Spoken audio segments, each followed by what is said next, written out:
আত্মার হৃদয়ের সমস্ত হৃদ্যতার সম্পর্ক ছিন্ন করতে প্রস্তুত থাকবো তো? এটার নাম হলো ঈমান।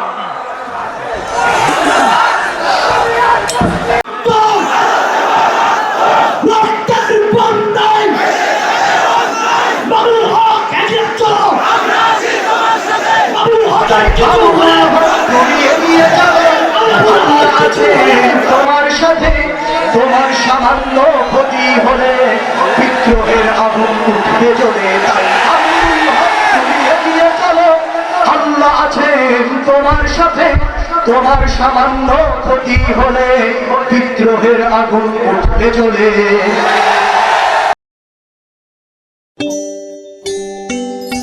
চুয়াডাঙ্গা মিডিয়া 24। আসসালামু আলাইকুম ওয়া রাহমাতুল্লাহ।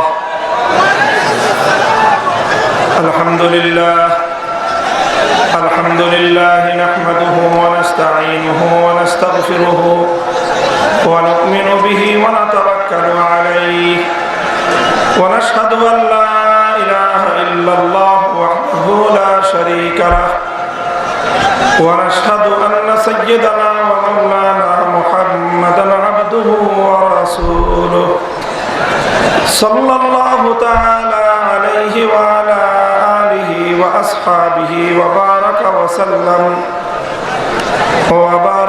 সাল্লাম তাসলিমান কাসীরা। আম্মা বা'দু ফাআউযু বিল্লাহি মিনাশ শাইতানির রাজীম। বিসমিল্লাহির রহমানির রহিম। ইয়ারফা'িল্লাহু আল্লাযীনা আমানু মিনকুম ওয়াল্লাযীনা উতুল ইলমা দারাজাত ওয়াল্লাহু বিমা তা'মালুনা খাবীর। ওয়া ক্বালা রাসূলুল্লাহি সাল্লাল্লাহু আলাইহি ওয়াসাল্লাম العلماء ورثة الأنبياء وإن الأنبياء لم يورثوا دينارا ولا درهما إنما ورثوا العلم فمن أخذه أخذ بحظ وافر.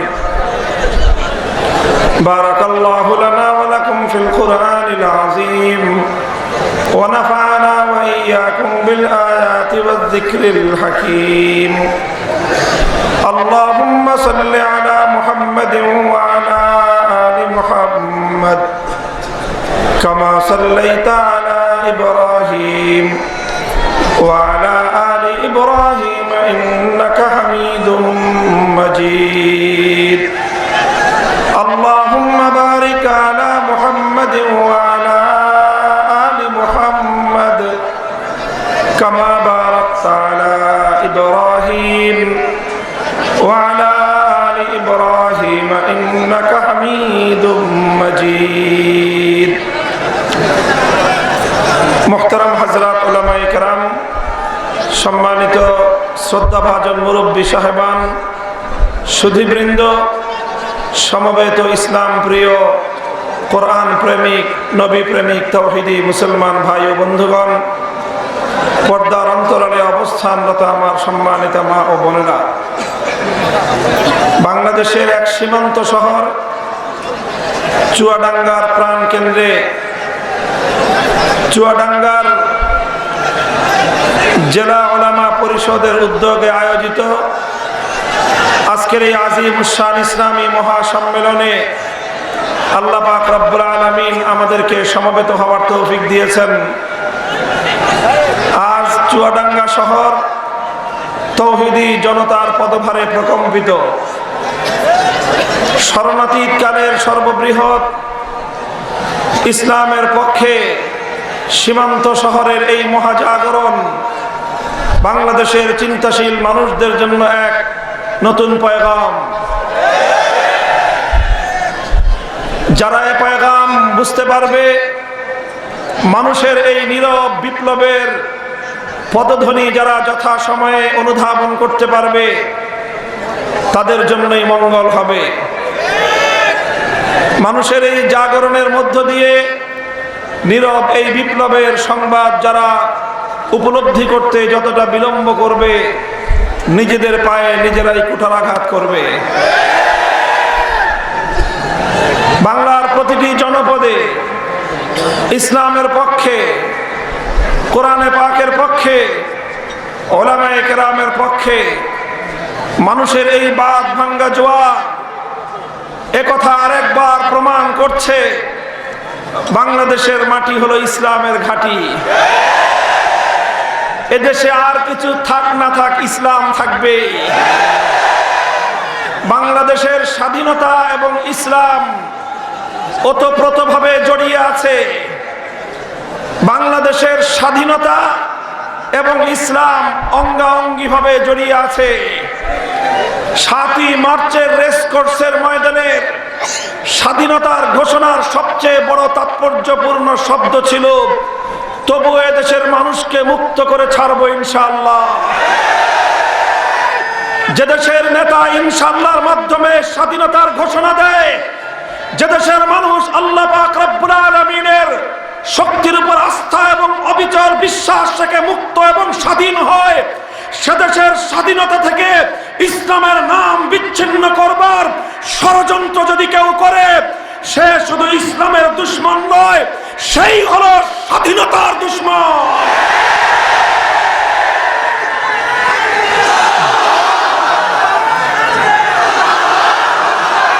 সুতরাং একথা আমাদের স্পষ্ট কথা, এটা আমাদের বিশ্বাসের কথা, এটা আমাদের স্পষ্ট চোখে দেখা কথা। ইসলামকে বাংলাদেশের স্বাধীনতা থেকে, বাংলাদেশের স্বাধীনতাকে ইসলাম থেকে এই মাটিতে বিচ্ছিন্ন করবার কোনো সুযোগ নেই। কাজেই এদেশের স্বাধীনতা এবং ইসলাম আজ একটি আরেকটির সম্পূরক হয়ে দাঁড়িয়েছে।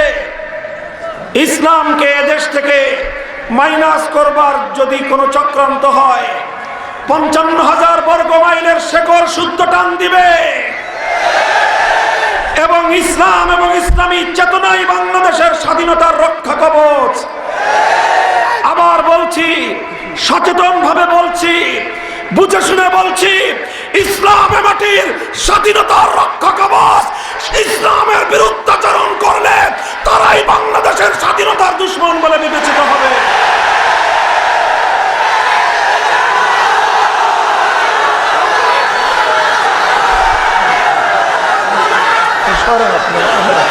ভালো লোক জানা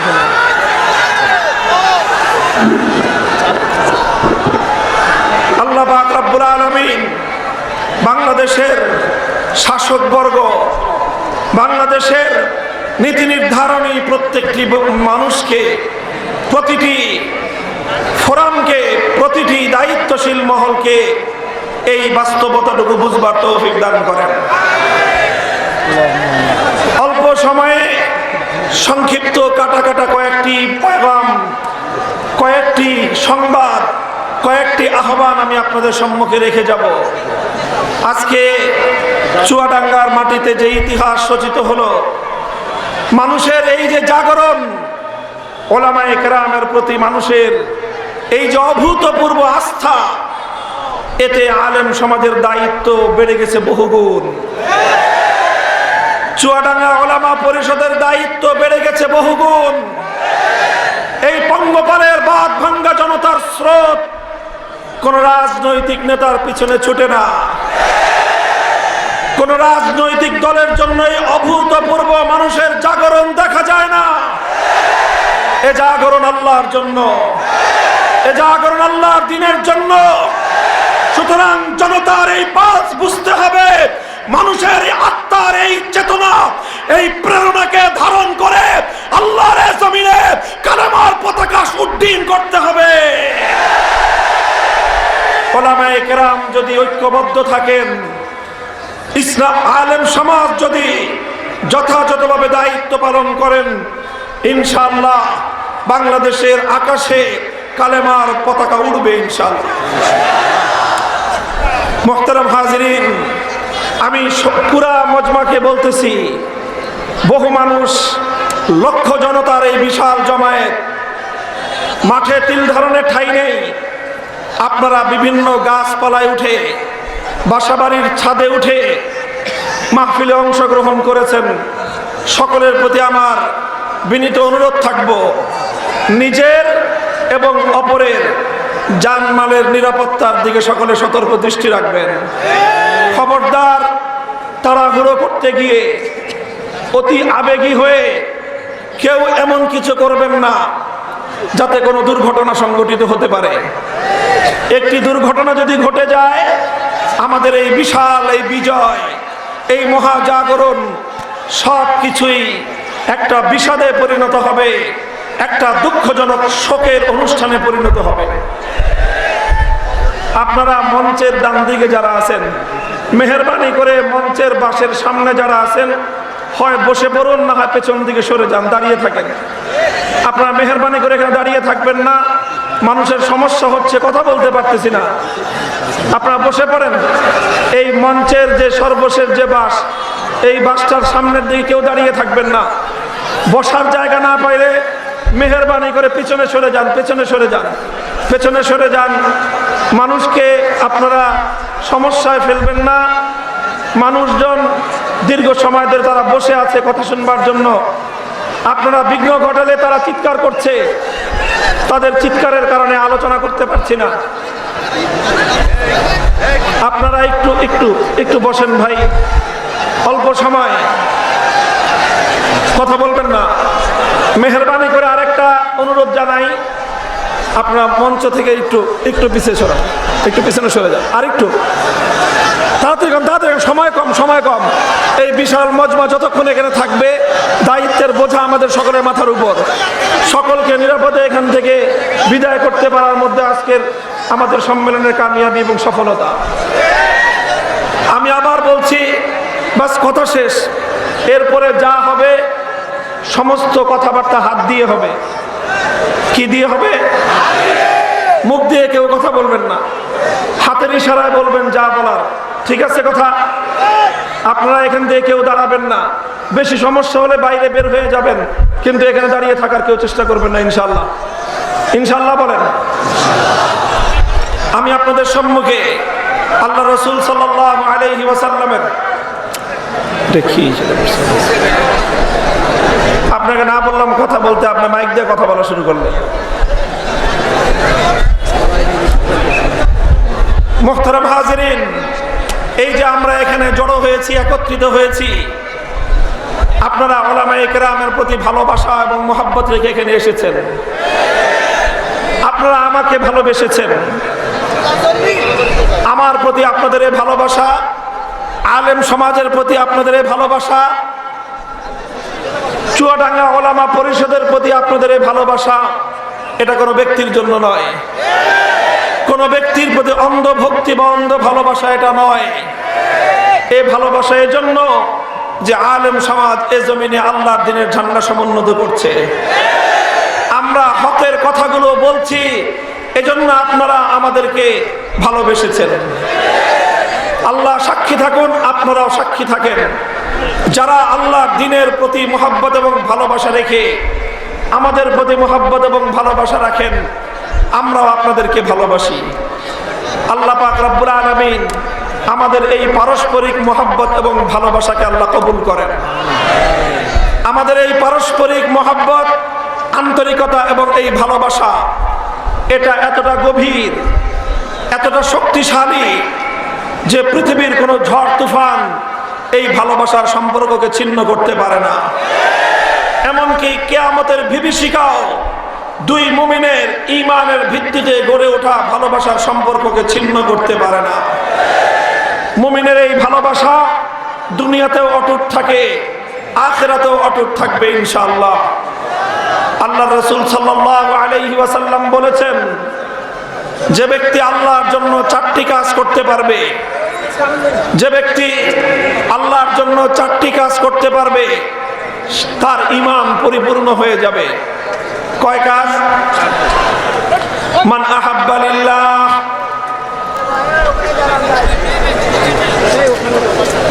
তাই ভাই আপনি কথা বলতেছেন কেন? আপনি জামাল, আপনি মাঝখান দিয়ে সেরকম ডিস্টার্ব করলেন কেন? কথা বলেন না, আপনারা কথা বলেন না। আপনাদেরকে বললাম আপনারা কেউ মুখ দিয়ে কথা বলবেন না, কেউ আরেকজনকে কথা বলবেন না যে ভাই সরে দাঁড়ান, ভাই চুপ করেন, ভাই এটা উপরে উঠে গেছে নিচে নেমে গেছে, কোনো কথা মুখ দিয়ে হবে না। কথা হবে কি দিয়ে? হাত দিয়ে ইশারা করেন, ইশারা করে কথা বলবেন। আল্লাহ রাসূল সাল্লাল্লাহু আলাইহি ওয়াসাল্লাম বলেছেন, যে ব্যক্তি আল্লাহর জন্য 4টি কাজ করবে ফাকাদ ইস্তাকমালাল ঈমান, তার ঈমান পরিপূর্ণ হবে। 1 নম্বর কাজ, মান আহাব্বা লিল্লাহ, মান আহাব্বা লিল্লাহ, কাউকে ভালোবাসলে ভালোবাসবে একমাত্র আল্লাহর জন্য। 2 নম্বর হলো ওয়া আবগাদা লিল্লাহ, শুধু মুদ্রার এক পিঠ আল্লাহর জন্য হলে হবে না, উভয় পিঠ আল্লাহর জন্য হতে হবে। মহব্বত কার জন্য? ওয়া আবগাদা লিল্লাহ, কারো সঙ্গে শত্রুতা রাখলে সেই শত্রুতাটাও রাখবে কার জন্য? ওয়া আতা লিল্লাহ, কাউকে কিছু দিলে কার জন্য দিবে? আল্লাহর জন্য দিবে। ওয়া মানা লিল্লাহ, কাউকে কোনো কিছু দিতে অস্বীকার করলে কার জন্য করবে? যদি আপনি কাউকে বলেন আমি আপনাকে আমার আনুগত্য দেব না, আমি আপনাকে আমার ভোট দেব না, আমি আপনার পক্ষে আমার মতামত দেব না, আমি আপনার জন্য আমার ঘাম ঝরাবো না, আমি আপনার জন্য আমার অশ্রু দেব না, আমি আপনার জন্য আমার রক্ত দেব না, এভাবে কাউকে কোনো কিছু দিতে অস্বীকার করবেন একমাত্র কার জন্য? এই 4 কাজ যে করবে ফাকাদ ইস্তাকমালাল ঈমান। সহিহ হাদিস, আবু উমামা রাদিয়াল্লাহু তাআলা আনহু বর্ণিত, আল্লাহর নবী বলেছেন ওই ব্যক্তির ঈমান পরিপূর্ণ হয়ে যাবে। মুহতারাম হাজিরিন, ভালোবাসা কার জন্য? আল্লাহর জন্য। ভালোবাসার অর্থ কি? আল্লাহর জন্য ভালোবাসার অর্থ হলো আল্লাহ যাকে ভালোবাসতে বলেছেন তাকে ভালোবাসা। আল্লাহর জন্য ভালোবাসার অর্থ হলো আল্লাহ যাকে ভালোবাসতে বলেছেন তাকে ভালোবাসা, 1 নম্বর। 2 নম্বর হলো আল্লাহর জন্য ভালোবাসার অর্থ হলো যে আল্লাহকে ভালোবাসে তাকে ভালোবাসা। আল্লাহর জন্য ভালোবাসার এই 2 ব্যাখ্যা এবং দুটোই আল্লাহর জন্য ভালোবাসার মধ্যে অন্তর্ভুক্ত। লক্ষ্য করুন, আল্লাহর জন্য ভালোবাসার মধ্যে প্রথম অন্তর্ভুক্ত হলো আল্লাহ যাকে ভালোবাসতে বলেছেন তাকে ভালোবাসা।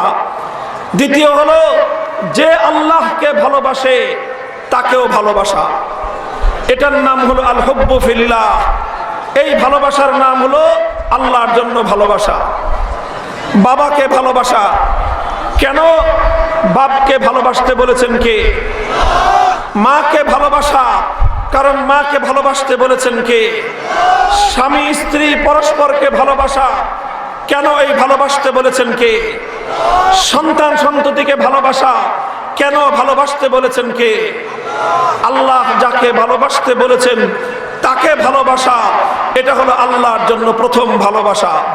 দ্বিতীয় হলো যে আল্লাহকে ভালোবাসে, যার হৃদয়ে আল্লাহর দ্বীনের ভালোবাসা আছে, যে আল্লাহর জন্য জীবন দিতে চায়, যে আল্লাহকে এতটাই ভালোবাসে যে আল্লাহর দ্বীনের জন্য জীবন উৎসর্গ করতে তার কোনো কুণ্ঠা নেই, এমন মানুষকে ভালোবাসা, এটাও আল্লাহর জন্য ভালোবাসা।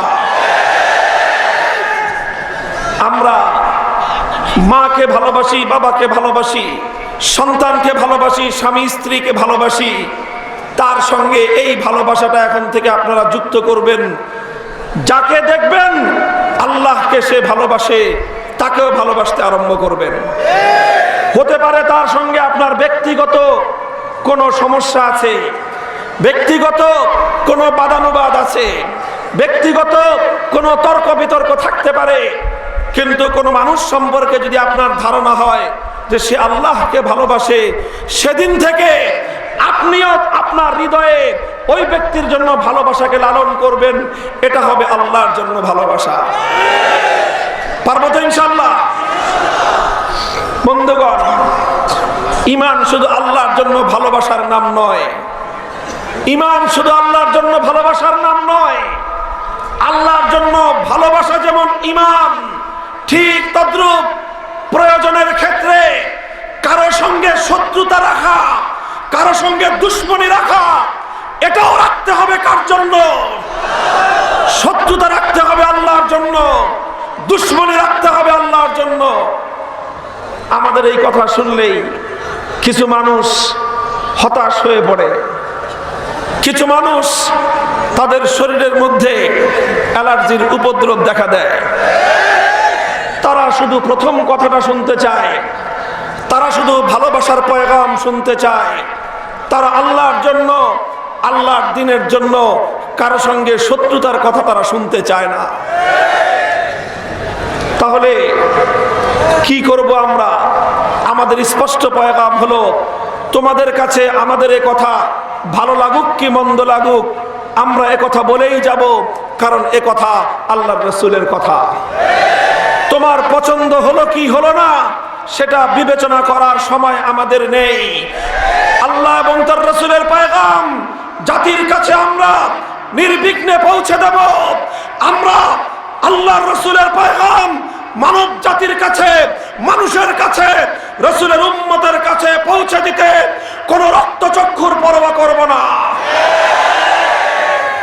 মুহতারাম হাজিরিন, আল্লাহর জন্য শত্রুতা রাখার অর্থ হলো এই যে আল্লাহর দ্বীনের সঙ্গে শত্রুতা রাখে তার সঙ্গে ঈমানদারের কোনো বন্ধুত্ব নয়।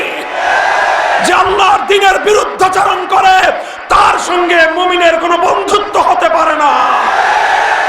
কোরআন স্পষ্ট বলে দিয়েছে, লা তাত্তাখিযু আদুওয়ি ওয়া আদুওয়াকুম আউলিয়া তুলকুনা ইলাইহিম বিল মাওয়াদ্দাহ। হে ঈমানদারেরা, তোমরা যদি আল্লাহকে ভালোবেসে থাকো, লা তাত্তাখিযু আদুওয়ি ওয়া আদুওয়াকুম, খবরদার আল্লাহর দুশমনকে কোনোদিনও তোমরা ভালোবাসতে পারো না। যে আল্লাহর দুশমনকে ভালোবাসে সে আল্লাহকে ভালোবাসতে পারে না। যে আল্লাহর দুশমনকেও ভালোবাসে আবার আল্লাহর প্রতি ভালোবাসার দাবি করে, এই ভালোবাসার দাবি সত্য দাবি নয়, এটা ভণ্ডামি আর মুনাফিকি। মুহতারাম হাজিরিন, সুতরাং যে কেউ এনিহাও, যে কোনো ব্যক্তি যদি সে আল্লাহর দ্বীনের বিপক্ষে অবস্থান গ্রহণ করে তার সঙ্গে আমার কোনো বন্ধুত্বের সম্পর্ক থাকতে পারে না। সে হতে পারে আমার ব্লাড কানেক্টেড, আমার রক্তের কোনো আত্মীয়, আমার রক্ত সম্পর্কীয় কেউ হতে পারে, সে আমার অন্তরঙ্গ বন্ধু হতে পারে, সে আমার দীর্ঘদিনের সহপাঠী হতে পারে, সে আমার দীর্ঘদিনের সহকর্মী হতে পারে, সে আমার একই দলের কর্মী হতে পারে, একই দলের নেতা হতে পারে। যেই হোক না কেন, যে ব্যক্তি আল্লাহর দ্বীনের প্রতি, ইসলামের বিধানের প্রতি, কোরআন সুন্নাহর কোন বিধানের প্রতি শত্রুতা পোষণ করবে, সঙ্গে সঙ্গে সত্যিকার ঈমানদার তার দুশমনে পরিণত হবে। হে ঈমানদারেরা, আল্লাহর রাসূলের উম্মতেরা, তোমরা আল্লাহ এবং তার রাসূলকে রাজি আর খুশি করতে গিয়ে আল্লাহ এবং তার রাসূলের দুশমনের সাথে আত্মার হৃদয়ের সমস্ত হৃদ্যতার সম্পর্ক ছিন্ন করতে প্রস্তুত থাকবো তো? এটার নাম হলো ঈমান।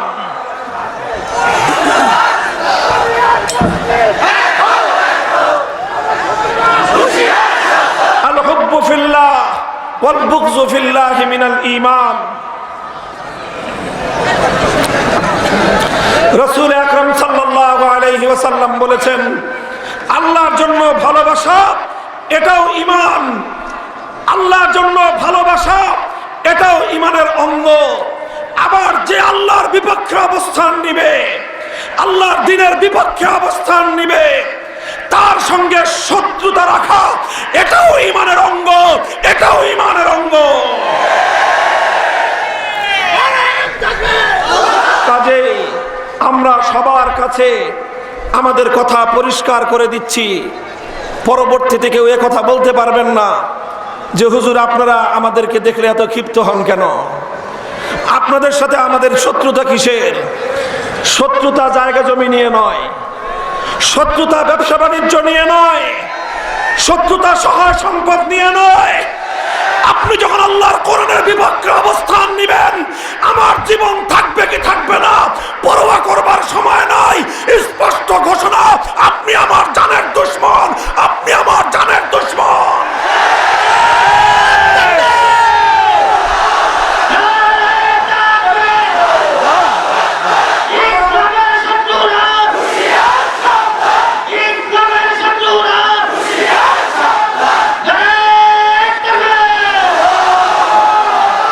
আল্লাহর জন্য শত্রুতা রাখা ঈমানের অঙ্গ। দৃষ্টান্ত সোনালী যুগে ভুরি ভুরি দৃষ্টান্ত। ছোট্ট একটা দৃষ্টান্ত দেই, অন্য আরেকটা কথা বলবো। হযরতে সাদ ইবনে আবি ওয়াক্কাস রাদিয়াল্লাহু তাআলা আনহু, আল্লাহর নবীর একজন উচ্চ মর্যাদা সম্পন্ন সাহাবী, আহাদুল আশারাতিল মুবাশশারা। নবীর লক্ষাধিক সাহাবীদের মধ্যে 10 জন সাহাবীকে বলা হয় আশারায়ে মুবাশশারা, যারা আল্লাহর জমিনে থাকা অবস্থায় তাদের জন্য আল্লাহর জান্নাতের টিকিট কনফার্ম হয়ে গেছে। নবীজি ঘোষণা দিয়েছেন, হুম ফিল জান্নাহ, তারা সকলেই কোথায়? জান্নাতে। সেই 10 জনের একজন সাদ ইবনে আবি ওয়াক্কাস রাদিয়াল্লাহু তাআলা আনহু। সাদ ইবনে আবি ওয়াক্কাসের এক ভাই নাম হলো উতবা ইবনে আবি ওয়াক্কাস। উহুদের জিহাদে উতবা ইবনে আবি ওয়াক্কাস ছিল কাফের। সেই কাফের মক্কার কাফেরদের পক্ষ থেকে মুসলমানদের বিরুদ্ধে লড়তে এসেছে। উহুদের জিহাদের কথা আমরা জানি। উহুদের যুদ্ধেই রাসূল আকরাম সাল্লাল্লাহু আলাইহি ওয়াসাল্লামের উপর সবচেয়ে বড় আঘাত হয়েছে।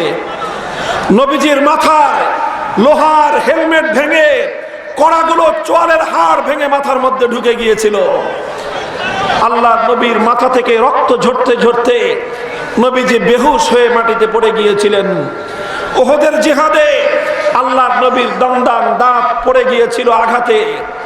আল্লাহ নবীর গাল, কপাল, ঠোঁট, এক মুখের মধ্যে 3-3টি জখম হয়েছিল। সারা মুখমণ্ডল রক্তে রঞ্জিত হয়ে গিয়েছিল। নবীজির হাঁটুতেও আঘাত পেয়েছিলেন।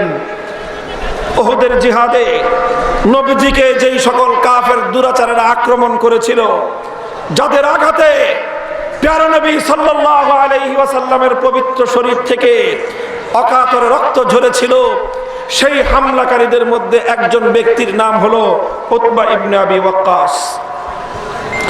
এই উতবা হলো কে?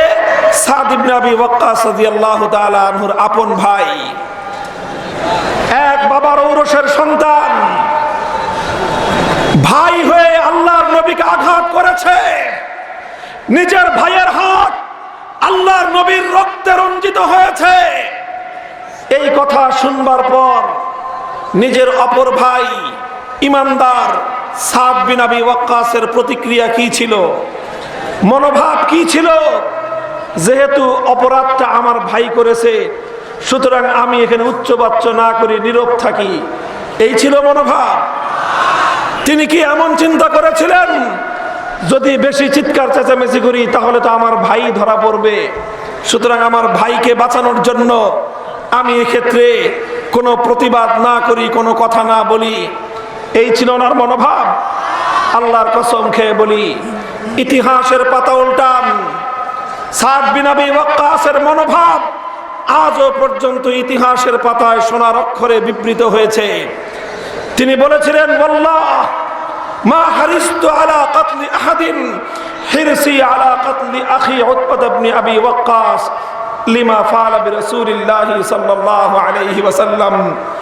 বলেন, আল্লাহর কসম খেয়ে বলি, যখন শুনলাম আমার ভাই, তার হাত আমার নবীর পবিত্র রক্তে রঞ্জিত হয়েছে, তার হাতে আমার প্যারা নবীর রক্তের দাগ লেগেছে, সে আমার নবীর মুখমণ্ডলকে রক্তে রঞ্জিত করে দিয়েছে, এই কথা শোনার পর থেকে আমি আর স্থির থাকতে পারিনি। আমি পাগল পাড়া হয়ে গেলাম, পাগল উন্মাদ হয়ে গেলাম।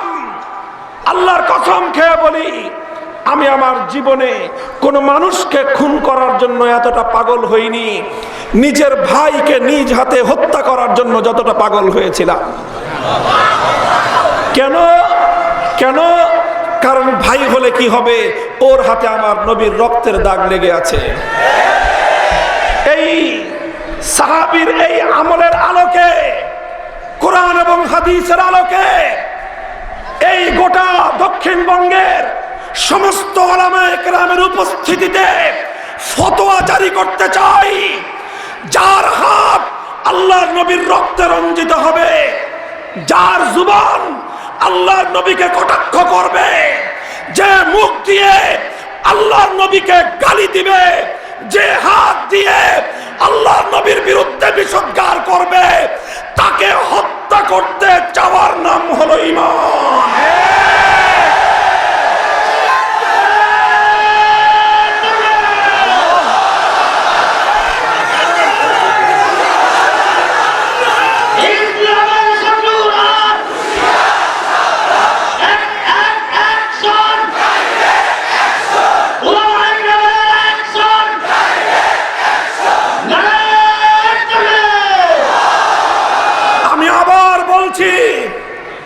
দায়িত্ব নিয়ে বলছি, বুঝে শুনে বলছি, আল্লাহর নবীর যুগে যার হাত নবীর রক্তে রঞ্জিত হতো, নবীর ইন্তেকালের পর নবীর শরীর থেকে রক্ত ঝরানোর উপায় তো আর কারো পক্ষে সম্ভব না। এরপর নবীর ইজ্জত, সম্মান, মর্যাদার উপর আঘাত হানা সমান অপরাধ। নবীর শরীর থেকে রক্ত ঝরানো, নবীকে গালি দেওয়া সমান অপরাধ। যে ব্যক্তি আল্লাহর নবীকে গালি দিবে, যে ব্যক্তি নবীর বিরুদ্ধে কটূক্তি করবে, যে আল্লাহর নবীর পবিত্র চরিত্রের উপর কালিমা লেপন করতে চাইবে, যদি তাকে হত্যা করার জন্য তুমি পাগল না হতে পারো, আর এই অবস্থায় যদি তুমি নিজেকে মুসলমান বলে দাবি করো, আমি বললাম তুমি ভণ্ড মুনাফিক। কাজেই আল্লাহর দরবারে মুনাফিকের পরিচয় বহন করতে পারবো না। কিয়ামতের দিন আল্লাহর নবীর সামনে মুনাফিক হিসেবে উঠতে পারবো না। স্পষ্ট ঘোষণা দিচ্ছি, যারা আমার নবীকে গালি দেবে তাদেরকে হত্যা করার জন্য পাগল হওয়ার নামই ঈমান, তাদেরকে হত্যা করতে চাওয়ার নামই হলো ঈমান।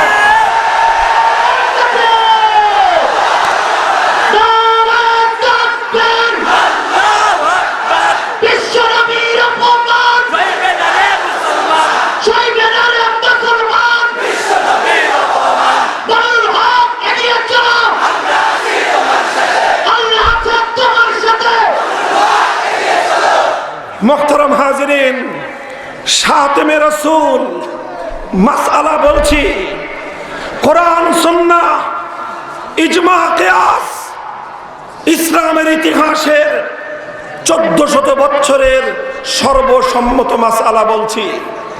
4 মাযহাব, হানাফি, মালিকি, শাফিঈ, হাম্বলি, 4 মাযহাবের বাইরে লা মাযহাবি, সালাফি, আহলে হাদিস, যত ধরনের মুসলমান রয়েছে, শুধু আজকের নয়, বিগত 1300 বছরের, এই 1400 বছরের সমস্ত স্কুল অফ থটের ইসলামিক স্কলারদের ঐক্যবদ্ধ সিদ্ধান্ত হলো যে আল্লাহর নবীকে গালি দিবে, শাতিমে রাসূলের শাস্তি হলো মৃত্যুদণ্ড।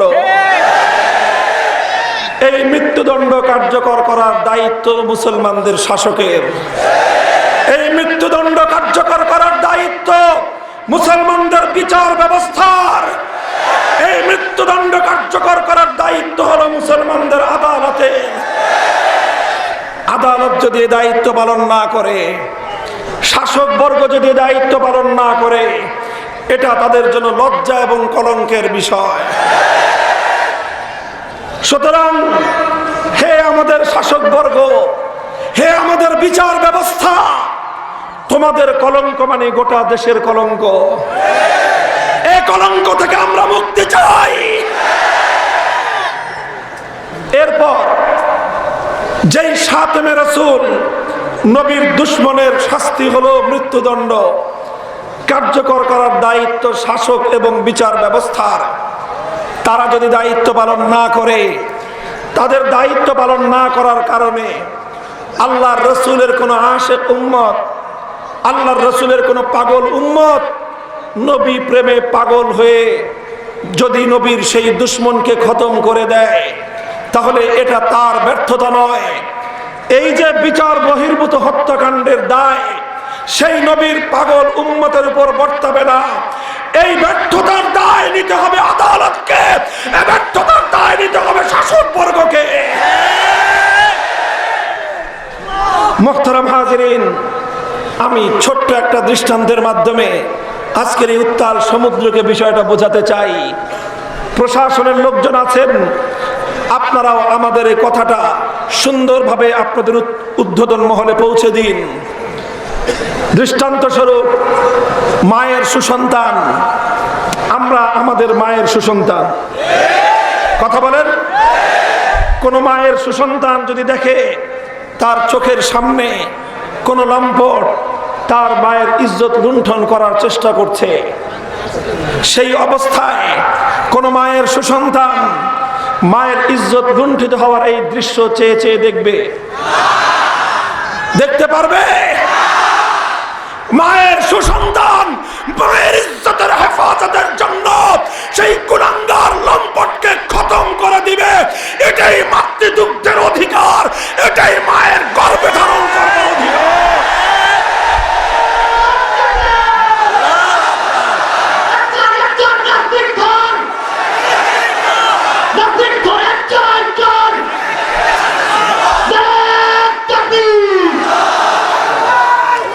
দেখেন, আমাদের বক্তব্য পরিষ্কার। নাস্তিককে খতম করার কথা আমি বলিনি, আমি বলেছি নবীর দুশ্মনকে খতম করার কথা। কথা খুব ব্যালেন্স, দায়িত্ব নিয়ে কথা বলছি আমি, পরিষ্কার বক্তব্য। বলছিলাম আপনার চোখের সামনে আপনার মায়ের ইজ্জত লুণ্ঠিত হচ্ছে, দেখে দেখে চুপ করে নীরবে বরদাস্ত করবেন, নয় লম্পটকে খতম করবেন? মায়ের যদি দুধ পান করে থাকেন, আপনার কাছে যদি আপনার মায়ের দুধের মূল্য থেকে থাকে, মা যে 10 মাস 10 দিন আপনাকে গর্ভে ধারণ করেছেন, সেই গর্ভধারিণী মায়ের ইজ্জত এবং সম্ভ্রমের দাম যদি আপনার কাছে থেকে থাকে, আপনার চোখের সামনে থেকে ওই লম্পট আর তার জীবন নিয়ে ফিরতে পারবে না। মায়ের ইজ্জতের উপর আক্রমণকারী লম্পট খতম করার পর এবার এসেছে শাসক আর আদালত আপনাকে জিজ্ঞাসা করতে, লম্পটরে মারলা কেন? লম্পটরে মারলা কেন? এবার তোমাকে বিচারের কাঠগড়ায় দাঁড়াতে হবে। আপনি কি জবাব দিবেন? আপনার জবাব পরিষ্কার হবে, আমার মায়ের ইজ্জতের নিরাপত্তা দেওয়ার দায়িত্ব আপনার ছিল না? আমার মায়ের ইজ্জতের উপর যেন কোনো লম্পটের আক্রমণ না হয়, সেই দায়িত্ব, নিরাপত্তা দেওয়ার দায়িত্ব নিতে না পারলে আপনি শাসন ক্ষমতায় অধিষ্ঠিত হওয়ার কোন অধিকার রাখেন না, কোন অধিকার রাখেন না।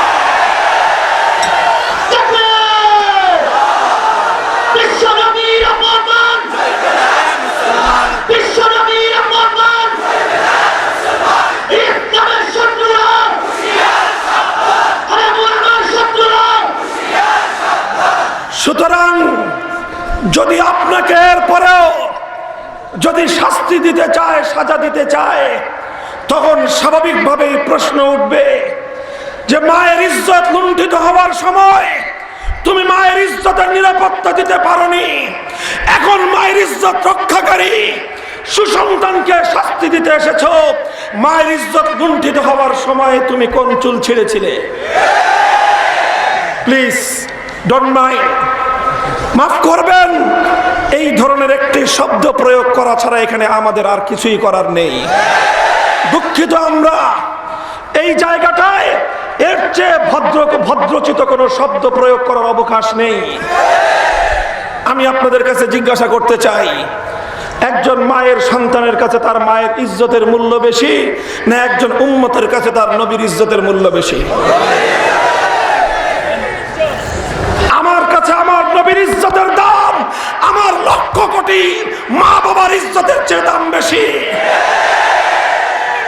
সুতরাং যখন আমার নবীর ইজ্জতের উপর আঘাত করা হয়, আমার নবীর ইজ্জত নিয়ে ছিনিমিনি খেলা হয়, তখন নবীর দুশমনদের হাত থেকে নবীর ইজ্জতের হেফাজত যে শাসক করতে পারবে না, যে শাসক নবীর ইজ্জতের উপর হামলাকারী ওই দুষ্কৃতিকারীর হাত থেকে নবীর সম্মান রক্ষা করতে পারবে না, নবীর দুশমন খতমকারীকে সে শাস্তি দেওয়ার কোনো অধিকার রাখে না, কোনো অধিকার রাখে না।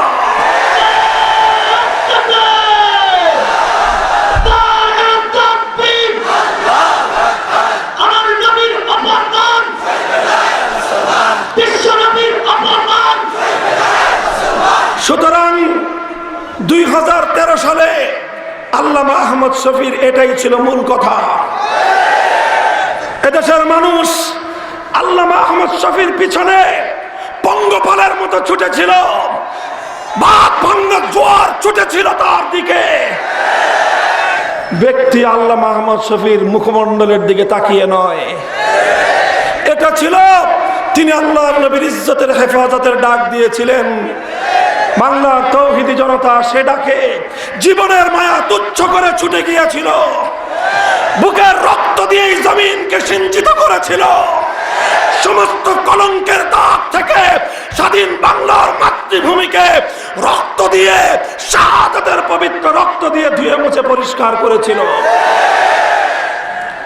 দুর্ভাগ্যজনক আমাদের জন্য, দুঃখজনক আমাদের জন্য, এখনো আল্লাহর নবীর ইজ্জতের উপর আক্রমণকারী, নবীর দুশমন, নবীর বিরুদ্ধে কটাক্ষকারীর সর্বোচ্চ শাস্তির বিধান মৃত্যুদণ্ডের আইন মুসলমানদের সংসদ পাশ করতে পারেনি।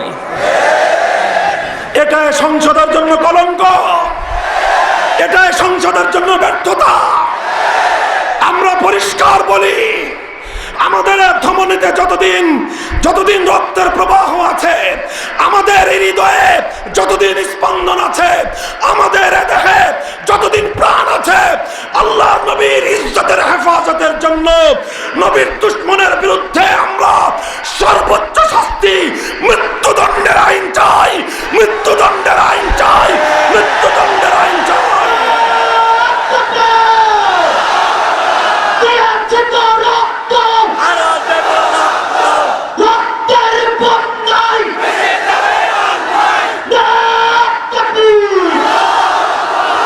মুহতারাম হাজিরিন, আরেকটা আলোচনা, ছোট্ট একটা পয়েন্ট। আল্লাহর নবীর একটি হাদিস আমি আপনাদের সম্মুখে পাঠ করেছি। এই হাদিসটি বুঝবার জন্য সংযুক্ত আরেকটি হাদিস নবীজি এক হাদিসের মধ্যে ইরশাদ করেছেন, ইন্না বনি ইসরাঈল কানাত তাসুসুহুমুল আম্বিয়া কুল্লামা হালাকা নাবিয়্যুন খালাফাহু আখার ওয়ালা নাবিয়্যা বাদি। নবীজি বলেছেন, আমার আগে হাজার হাজার বছর পর্যন্ত বনি ইসরাইলের মধ্যে জাতি এবং উম্মতের দায়িত্ব, নেতৃত্ব ছিল নবীদের কাঁধে। কাদের কাঁধে? কথা বুঝেন? উম্মতের নেতৃত্ব কারা দিতেন? নবীগণ। জাতির নেতৃত্ব কারা দিতেন? নবীগণ। এভাবেই হাজার হাজার বছর পর্যন্ত পৃথিবী চলেছে, পৃথিবীর সভ্যতা অগ্রসর হয়েছে। নবীজি বলেন, ওয়ানা খাতামুন নবিয়্যিন ওয়ালা নাবিয়্যা বাদি, আমি হলাম সর্বশেষ নবী, আমার পরে আর কোন নবী আসবে না। প্রশ্ন জাগে, ওগো আল্লাহর রাসূল, আপনি বলছেন হাজার হাজার বছর ধরে দুনিয়াবাসী সাধারণ উম্মতের নেতৃত্ব দেন কারা? নবীগণ। কথা বলেন কারা? হাজার হাজার বছর পর্যন্ত এ বিশ্ববাসীকে, বিশ্বের সকল জাতি আর সম্প্রদায়কে নেতৃত্ব দিয়েছেন কারা? নবীগণ, আম্বিয়া কেরাম, রাসূলগণ। আমাদের নবী হলেন সর্বশেষ নবী, নবীর পরে আর কোনো নবী নাই। তাহলে প্রশ্ন জাগে, ওগো নবী, তাহলে সাধারণ মানুষের দায়িত্ব এখন কারা পালন করবে? সাধারণ মানুষের নেতৃত্বের এই জোয়াল কারা কাঁধে তুলে নিবে? কারা উম্মতকে পরিচালনা করবে? এই প্রশ্ন আল্লাহর নবীর ওই হাদিস থেকে উত্থাপিত হয়। শাইখুল হাদিস আল্লামা আজিজুল হক রহমতুল্লাহ আলাইকে আমি অসংখ্যবার বলতে শুনেছি। তিনি বলতেন, আল্লাহর নবী এই প্রশ্নের জবাব দিয়েছেন আরেকটি হাদিসের মধ্যে। নবীজি বলেছেন, আল উলামা ওয়ারাসাতুল আম্বিয়া। উম্মতকে তিনি আশ্বাসের বাণী শুনিয়েছেন, উম্মতকে তিনি আশার আলো দেখিয়েছেন। হতাশার মাঝে উম্মতকে আল্লাহর পয়গম্বর আশার বাণী শুনিয়েছেন। কি? হে আমার উম্মত, নবীরা আর আসবে না, আমি সর্বশেষ নবী, আমার মাধ্যমে নবুয়তের এই ধারাবাহিকতা খতম, কিয়ামত পর্যন্ত নতুন আর কোনো নবী আসবে না।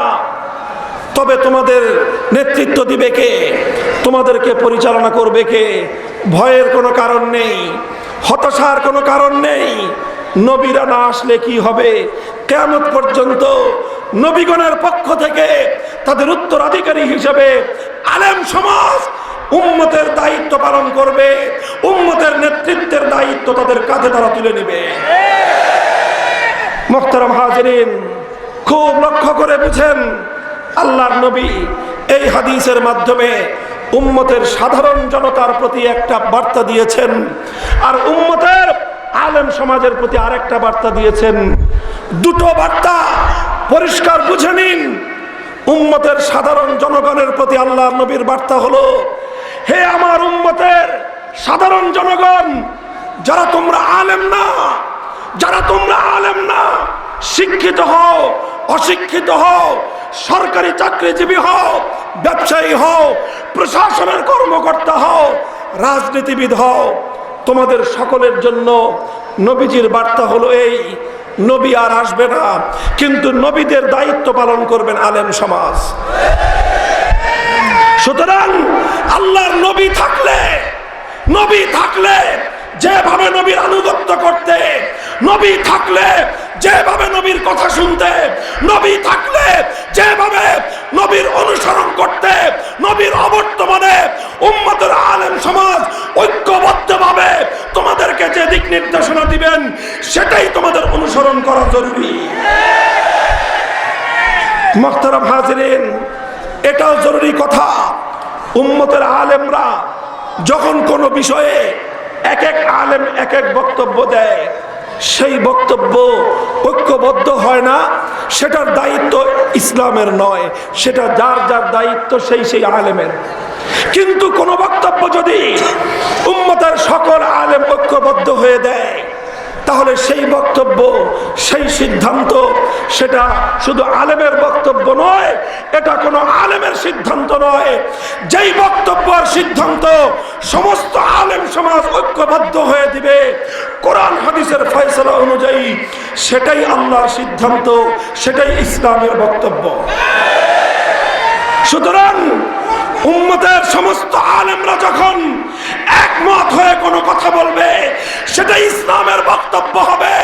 হে উম্মতের সাধারণ জনগণ, সেই বক্তব্যকে অনুসরণ করা তোমাদের জন্য তেমন জরুরি, স্বয়ং আল্লাহর নবী উপস্থিত থাকলে তার অনুসরণ করা যেমন জরুরি ছিল।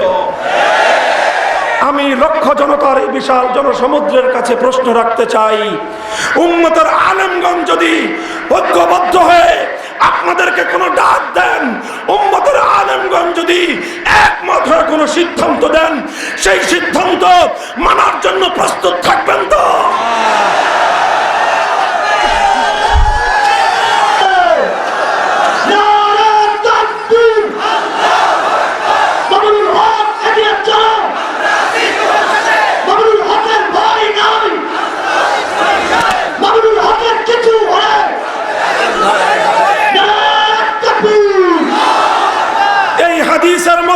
দ্বিতীয় বার্তা, হে আলেম সমাজ, চুয়াডাঙ্গা জেলা ওলামা পরিষদ, দক্ষিণবঙ্গের শীর্ষ আলেমগণ, এই যে খুলনার শাইখুল হাদিস বসে আছেন, দক্ষিণবঙ্গের শীর্ষ ওলামায়ে কেরাম বসে আছেন, হে আমার নবীন প্রজন্মের ওলামায়ে কেরাম, তোমাদেরকে লক্ষ্য করে আল্লাহর নবীর এই হাদিসের একটি বার্তা রয়েছে।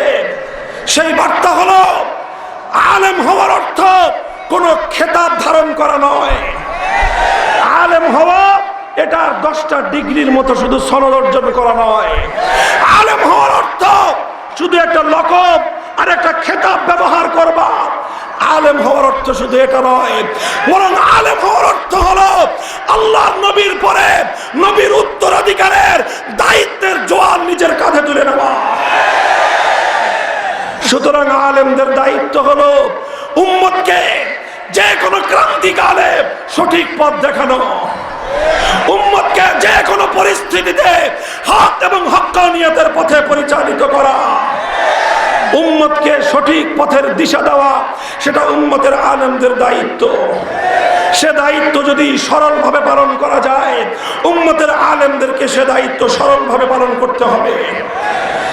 কিন্তু সে দায়িত্ব পালন করতে গিয়ে যদি জীবনের ঝুঁকি আসে, সে দায়িত্ব পালন করতে গিয়ে যদি কোনো আলেমের উপর কোনো হুমকি আসে, সে দায়িত্ব পালন করতে গিয়ে আলেম সমাজকে যদি জুলুম আর নির্যাতনের শিকার হতে হয়, হে উম্মতের আলেমগণ, মনে রেখো আল্লাহর নবী তোমার কাছে, আমার কাছে, আলেমদের কাছে এই ইতিম উম্মতকে আমানত রেখে গেছেন।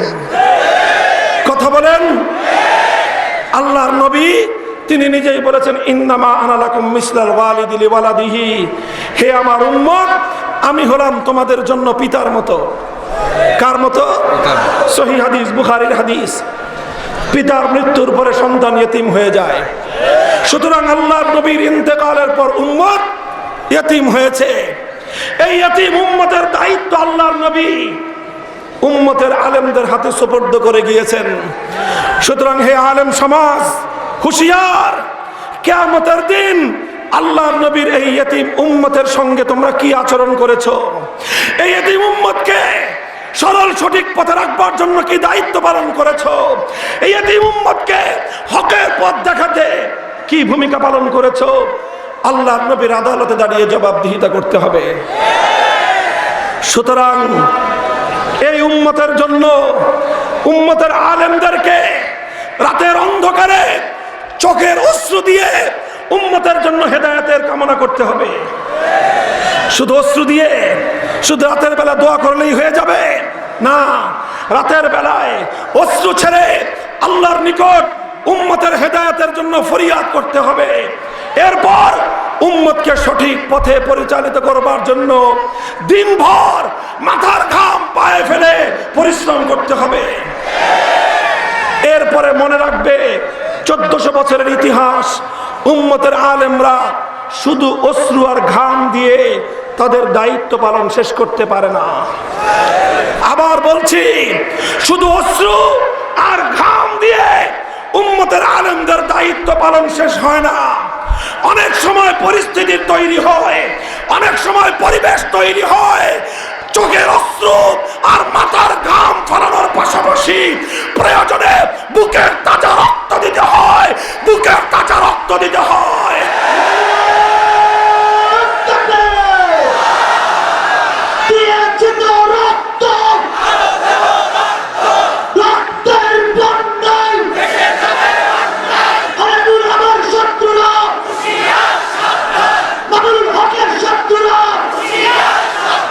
মুহতারাম হাজিরিন, অনেকেই আমাদের উপর অনেক সময় বিরক্ত হয়, অনেকেই বিরক্ত হন।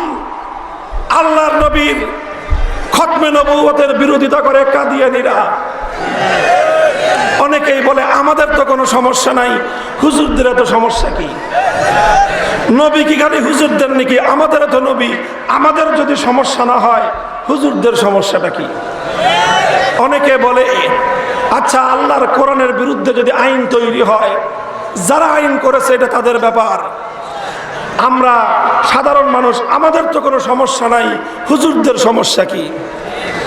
রাস্তার মোড়ে মোড়ে যখন শিরকি সংস্কৃতি প্রতিষ্ঠিত হয়, ইসলামী জনপদ থেকে যখন তাওহীদ এবং একত্ববাদের গৌরব এবং মর্যাদাকে পুনর্জিত করা হয়, অনেকে এসে এসে তামসা দেখে আর হুজুররা অস্থির হয়ে পড়ে।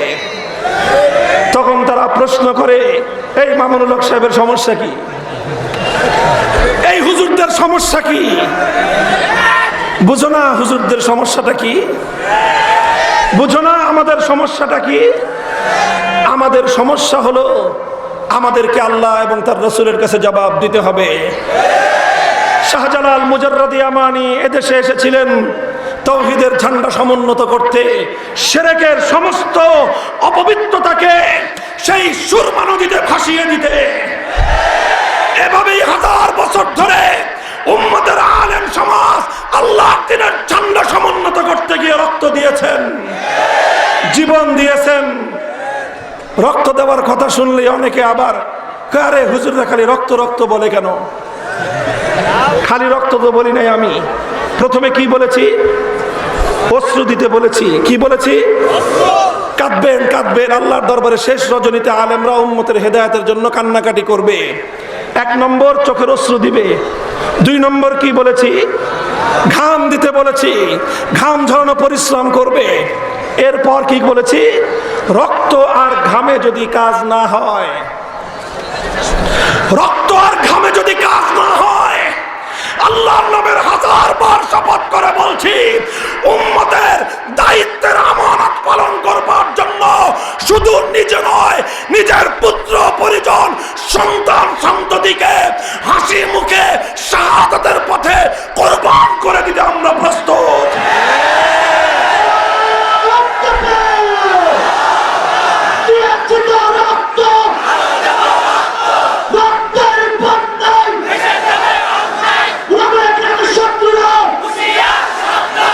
এ রক্ত দেওয়ার ইতিহাস নতুন করে নয়।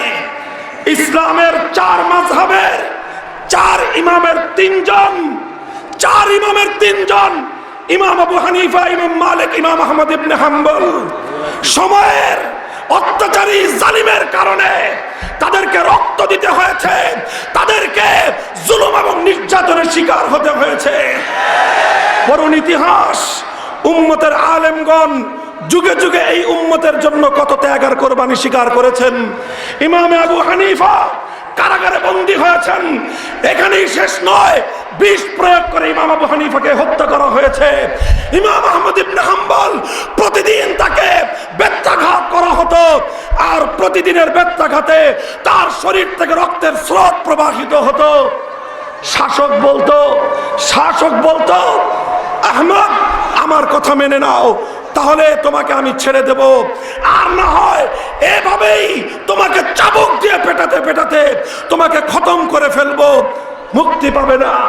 ইমাম আহমদ ইবনে হাম্বল পরিষ্কার জবাব দিতেন, ইতুনি বিকিতাবিল্লাহি ওয়া সুন্নতি রাসূলিহি আত্তাবিকুম। হে অত্যাচারী শাসক, বেত্রাঘাত করে চাবুক মেরে আহমদ ইবনে হাম্বলের মুখের ভাষা পরিবর্তন করতে পারবে না। কোরআনের দলিল আনো, আল্লাহ নবীর হাদিসের প্রমাণ আনো। আহমদ ইবনে হাম্বলকে বলতে হবে না, আহমদ ইবনে হাম্বল তোমাদের কথা মেনে নিবে। আর মনে রেখো, যদি তুমি কোরআন সুন্নাহর বিরুদ্ধে কথা বলো, আহমদ ইবনে হাম্বলের দেহে প্রাণ থাকতে তোমার সাথে একমত আহমদ হবে না। গেল ইমাম আহমদ ইবনে হাম্বলের কথা। পড়ুন মুহাদ্দিস আজম সুফিয়ান সাউরির ইতিহাস। তাকে সময়ের অত্যাচারী শাসকের নিপীড়নের শিকার হয়ে নিজের দেশ ছাড়তে হয়েছিল। আসেন আমিরুল মুমিনিন ফিল হাদিস ইমাম বুখারী রাহমাতুল্লাহি আলাইহি, মুহাম্মদ ইবনে ইসমাঈল আল বুখারী, সারা দুনিয়া যার কাছে ঋণী, পুরা উম্মতে মুহাম্মাদিয়া কিয়ামত পর্যন্ত যার বুখারী শরীফের কাছে ঋণী থাকবে। ইমাম বুখারী রাহমাতুল্লাহি আলাইহি যখন হাদিস পড়াতেন, 90,000 ছাত্র ওনার কাছ থেকে হাদিস পড়ত। সময়ের শাসক এই দৃশ্য দেখে ঈর্ষান্বিত হয়ে গেল যে আমি এত বড় সিংহাসনে বসে থাকি, মানুষ ডাকলে স্বাভাবিকভাবে 9 জন পাই না, আর এই সালার চটের উপর বসে এই মোল্লা এক কিতাব পড়ায় 90,000 উম্মত তার জন্য লাইন ধরে দাঁড়িয়ে থাকে।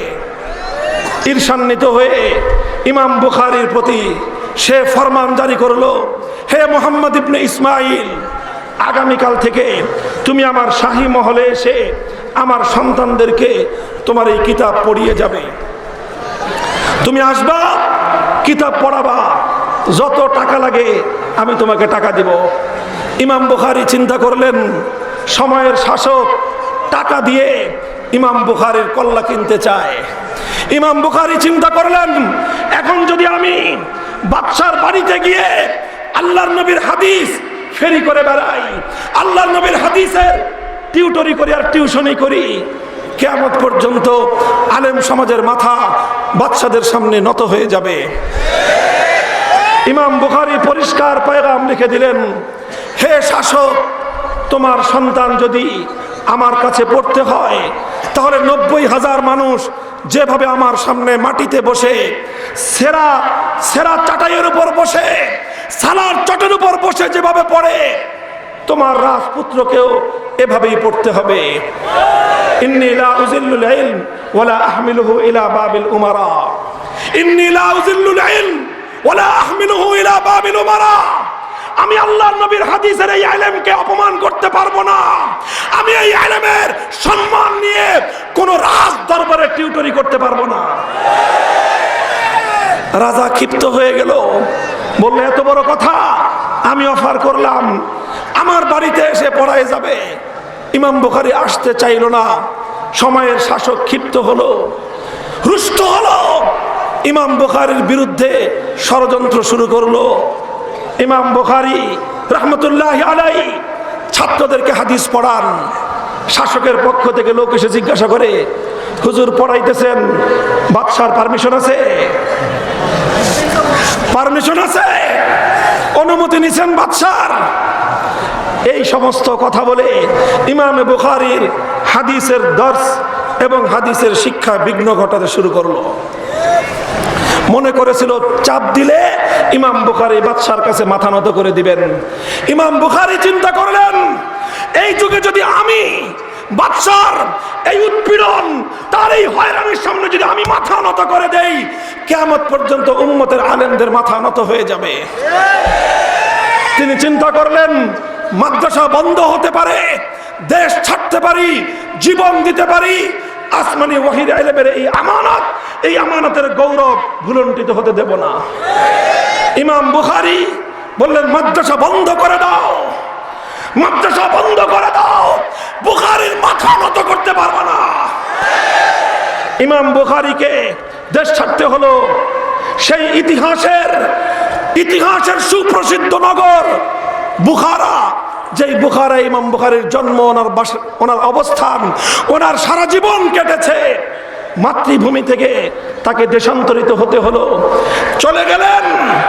যেতে যেতে এক অখ্যাত পল্লী গ্রাম, ইতিহাসের পাতায় যার নাম লেখা হয় খারতাং, সেখানে গিয়ে ইমাম বুখারী আল্লাহর কাছে ফরিয়াদ করলেন, হে আল্লাহ, আল্লাহুম্মা ইন্নাল আরদা কাদ দাকাত আলাইয়া বিমা রাহাবাত ফাকবিজনি ইলাইক। ওগো আল্লাহ, আমি প্রায় অর্ধ শতাব্দী তোমার নবীর হাদিসের খেদমত করেছি, এই জমিন আর ভালো লাগতেছে না, মাবুদ গো, আমাকে তোমার কাছে নিয়ে চলে যাও। রাতের শেষ প্রহরে আল্লাহ পাক রব্বুল আলামিন তার প্রিয় বান্দার দোয়া কবুল করে তাকে জান কবজা করে আল্লাহ তার নিজের কাছে নিয়ে গেছেন। সেই খারতাং নামক অখ্যাত একটা গ্রামে ইমাম বুখারীর কবর হয়েছে। ওনার যখন কবর হলো, সাধারণ মানুষ টের পায়নি। ওই নিভৃত অখ্যাত এক গ্রামের মাটির নিচে কত বড় সম্পদ তারা দাফন করেছে খবর পায়নি। ইতিহাস লেখে, দাফন করার পর সেই কবর থেকে এমন সুবাস ছড়িয়েছিল, আশপাশ থেকে হাজারো লাখো মানুষ সেই সুবাস নিতে পাগলের মতো ছুটে এসেছিল। মুহতারাম হাজিরিন, বলতে চাই, বুখারা শহরে, ইতিহাসের নাম করা শহরে ইমাম বুখারীর কবর হয়নি। এতে ইমাম বুখারী বঞ্চিত হননি, বরং বুখারা নগর বঞ্চিত হয়েছে। ইমাম বুখারী বঞ্চিত হননি, বরং বুখারা এবং তার শাসকের কপালে কলঙ্কের কালিমা লেপ্টে গেছে। মানুষ আজও জিজ্ঞাসা করে, নাম হলো ইমাম বুখারী, তার কবর বুখারায় না কেন? প্রশ্নের জবাব হলো, সময়ের অত্যাচারী শাসকের উৎপীড়নে তার কবর এই বুখারা নগরে হয় নাই। আমি বলি আপনাদেরকে, ইমাম আবু হানিফাকে শত্রুতামূলক বিষ প্রয়োগ করে কারাগারের মধ্যে হত্যা করেছিল। কোন কোন ইহুদি, খ্রিস্টান, হিন্দু, বৌদ্ধ কোন অমুসলিম শাসক নয়, মুসলিম শাসক। ইমাম আহমদ ইবনে হাম্বলকে ব্যত্যাঘাত করে করে পিঠের থেকে চামড়া তুলে রক্ত ঝরিয়েছিল কোন অমুসলিম শাসক নয়, মুসলিম শাসক। সুফিয়ানে সাউরিকে দেশ থেকে বাধ্য করেছিল কোন অমুসলিম শাসক নয়, মুসলিম শাসক। ইমাম বুখারীর মাদ্রাসা বন্ধ করে ওনাকে মাতৃভূমি ছাড়তে বাধ্য করেছিল কোন অমুসলিম শাসক নয়, মুসলিম শাসক। সেই যুগের শাসকদের দ্বারা যদি সেই যুগের আলেমরা এই ধরনের আচরণের শিকার হতে পারে, হে উম্মতের আলেম সমাজ, তোমাদেরকেও প্রস্তুত থাকতে হবে। যে কোনো কঠিন পরিস্থিতিতেও হকের ঝান্ডা সমুন্নত রাখতে হবে। উম্মতের জন্য হকের ঝান্ডা নিয়ে সামনে অগ্রসর হতে হবে। এজন্য ইমামে আজমের মতো জীবন দিতে হলে জীবন দিতে হবে। ইমাম আহমদ ইবনে হাম্বলের মতো রক্ত ঝরাতে হলে রক্ত ঝরাতে হবে। হযরত ইলিয়াস রাহমাতুল্লাহি আলাইহির মতো অশ্রু দিতে হলে অশ্রু ঝরাতে হবে। হুসাইন আহমদ মাদানির মতো ঘাম ঝরাতে হলে ঘাম ঝরাতে হবে। যে কোনো মূল্যে হকের ঝান্ডা নিয়ে সামনে অগ্রসর হতে হবে। কোন পরিস্থিতিতেই পিছু হটা যাবে না, পিছু হটা যাবে না।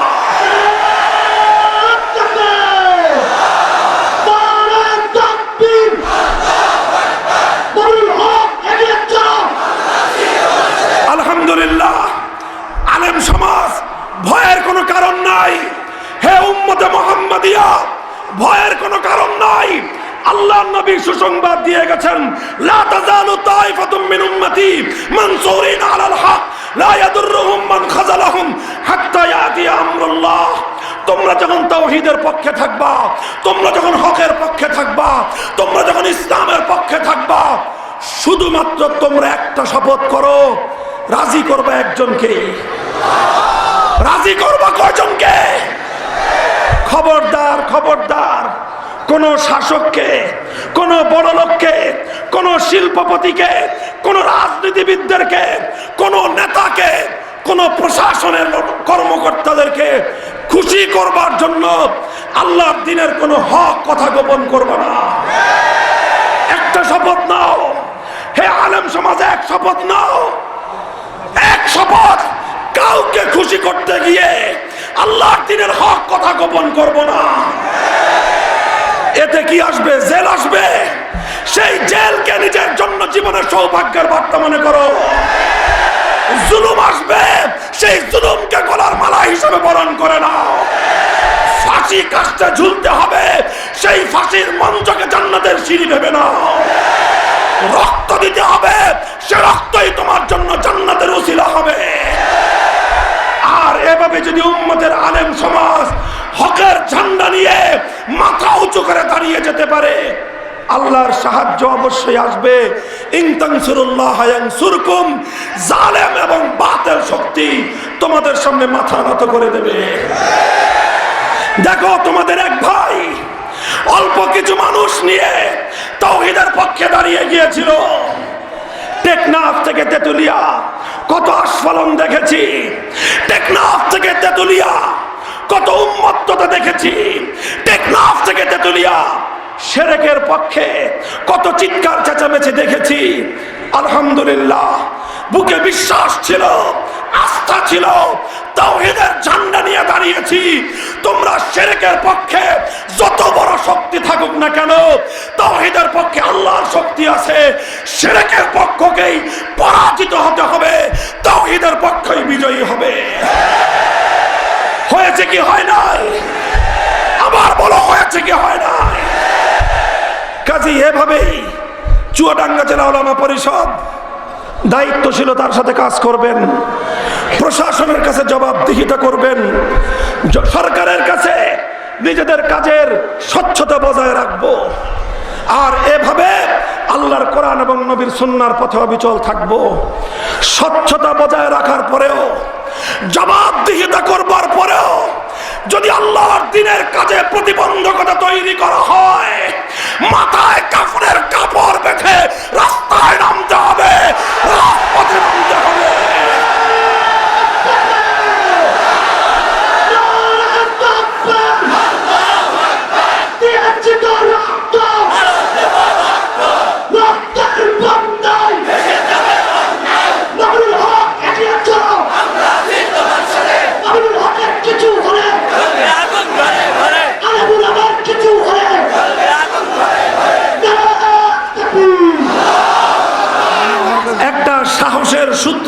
নিয়ে তোমাদেরকে আলোচনা সমাপ্ত করছি।